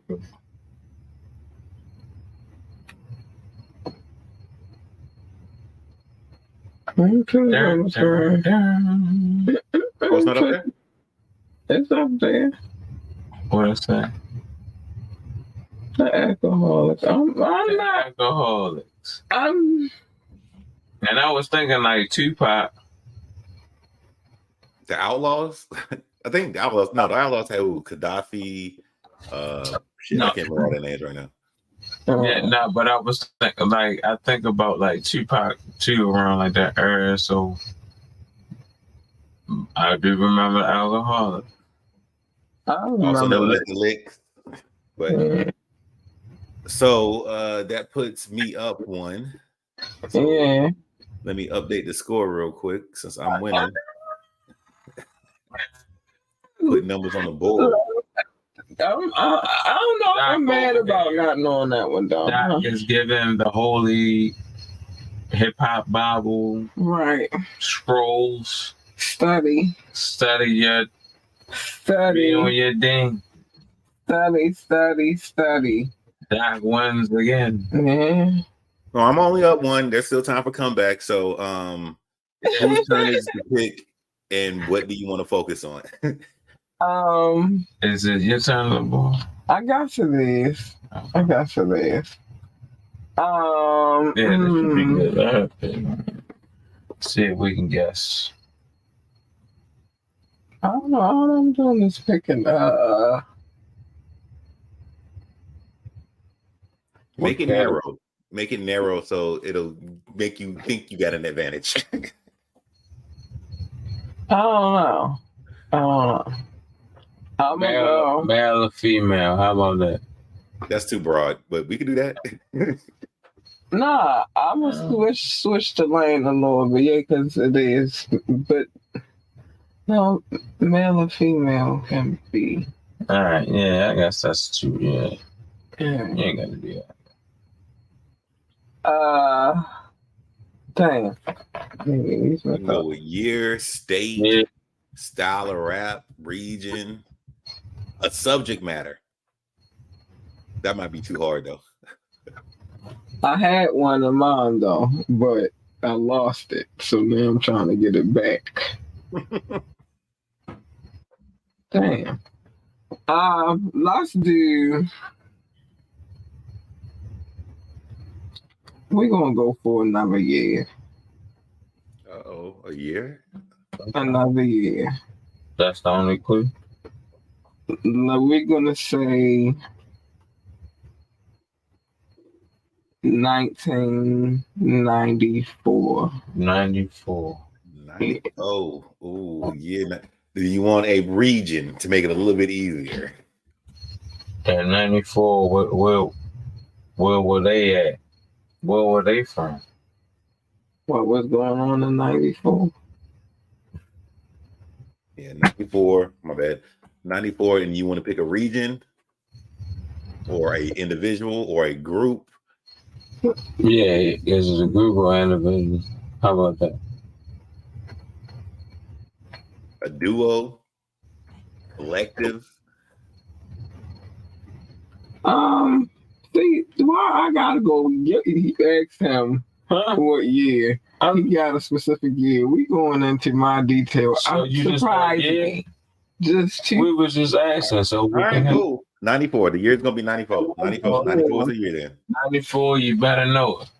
Yes, sir. It should be interesting. Huh? You feel me?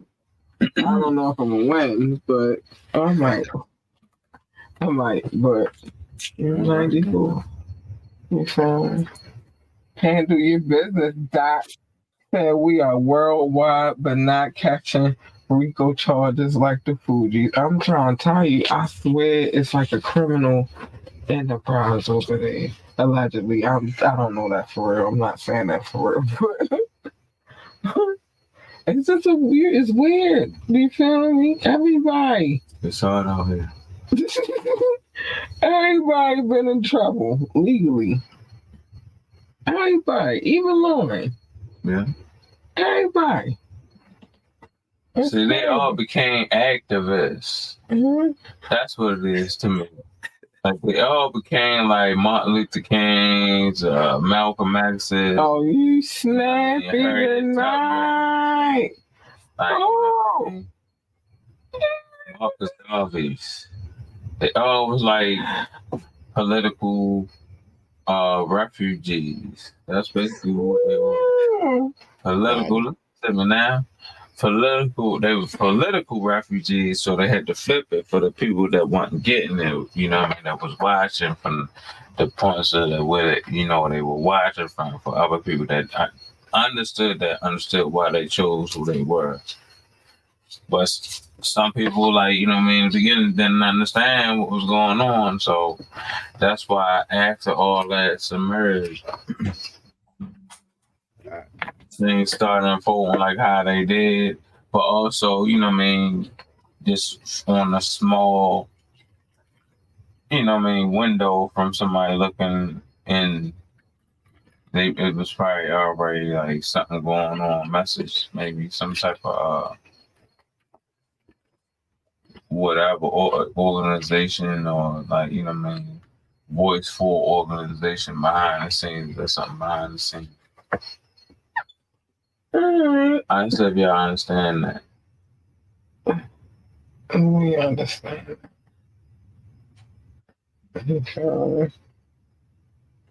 That's why they Top flight.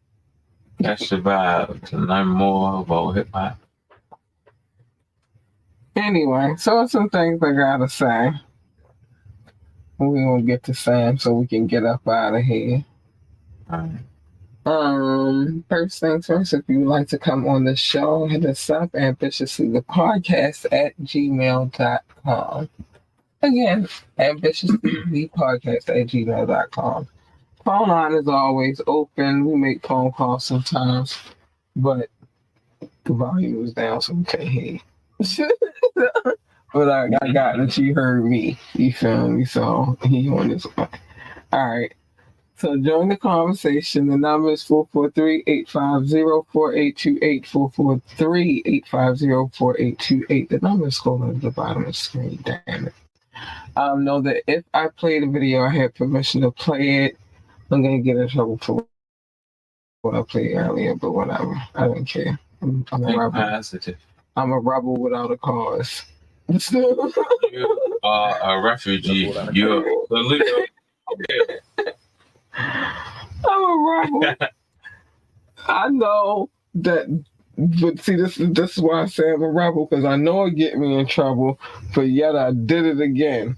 You feel me? I'm a rebel without a cause. Britney Spears did. The point is, I did it. Catch me on IG at Miss_ambitiously ENT. Nah, it was the same thing. FB, ambitiously YouTube, ambitiously the podcast. That's where you can hit me up at. Remember to like, share, and subscribe. Please do. We appreciate every shares and like and subscription. Check out the website www.ambitiouslyentertainment.com, www.ambitiouslyentertainment.com. I'm not gonna put the cash app up there today, but you know how that go. It'll be back on my day. Join our coffee, ambitiously ENT on coffee.com. Same thing for Patreon. Same thing for View It. I'm not doing that tonight either. So this is where you should jump in there. You can follow me, King_Knoxx on IG. Check me out, man. You know, catch up with your boy.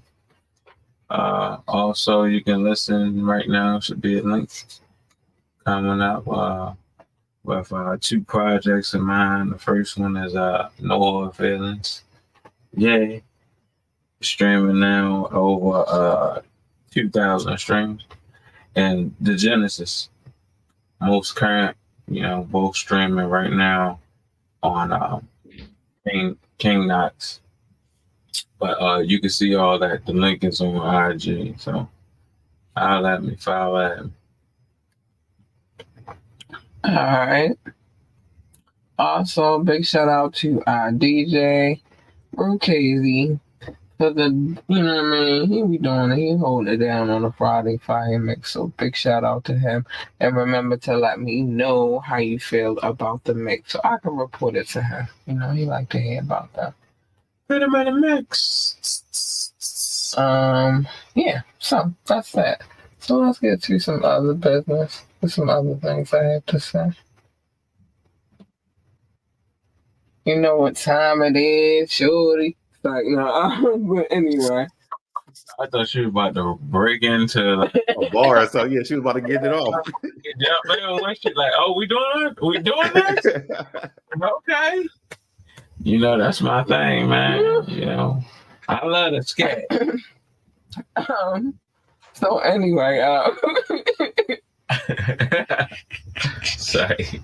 It's time to say this. Mind your business, except for on Media Mondays, where I tell you other people's business because it's fun and we nosy and all that good stuff. It's a good time. But otherwise, mind your business. Don't forget to come back next Tuesday for the tap in with myself and King Knoxx and Doc. You feel me? Doing our thing. But yeah. Other than that, just mind your business. It's a safer way to live. Also, tell your babies, because listen, school, starting back to school it's crazy for children. So just encourage them and remember to tell them that they are the greatest of all times. They need that encouragement. They want to work for NASA, then tell them to be the best astronaut, engineer, secretary, janitor, or receptionist, or whatever else they do over there at NASA. I don't know, it's space. But if they want to work for NASCAR, then tell them to be the best pit boss, NASCAR driver, commentator, or whatever else they do over there at NASCAR. I don't know, never worked there either. But the point is, just make sure you tell them that they are great. Stay in your lane, because everybody's lane is not your lane, and you jump in my lane, guess what you're going to get?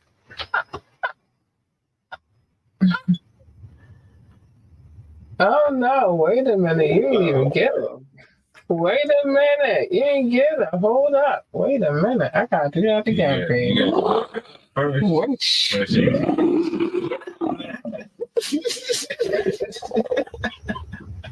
She wasn't even done. Wait a minute, girl. But once she got up, she got right.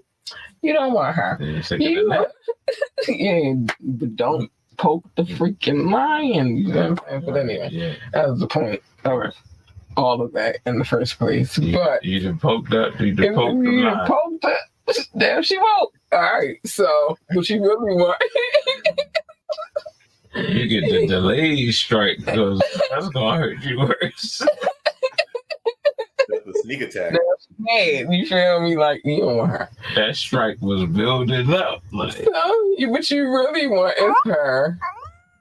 Because she's nice, sweet, kind of cuddly, and all that good stuff. And she's just the one, or her, at least her. Because, baby, if I'm purring, I'm a happy girl. But the point is, you don't want the first one. Just saying, like, everybody has their own lane and yours is not mine. You feel me? What usually happens is a collision once you just start jumping in other lanes, and who the fuck needs that? Nobody. So just stay in your lane.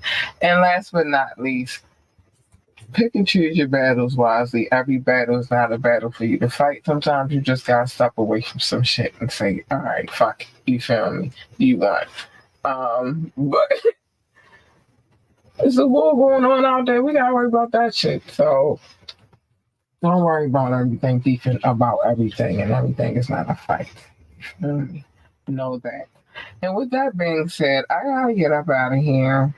Got things to do. Gotta get up early in the morning. You know, mommy duties. Everybody else got other things they gotta do, I guess. You feel me? And so, good night. And good night. Thanks, Doc, baby. I might not be there when you call me, but I'm always on time. Bye. Anyway. Bye, y'all. Good night. Good night.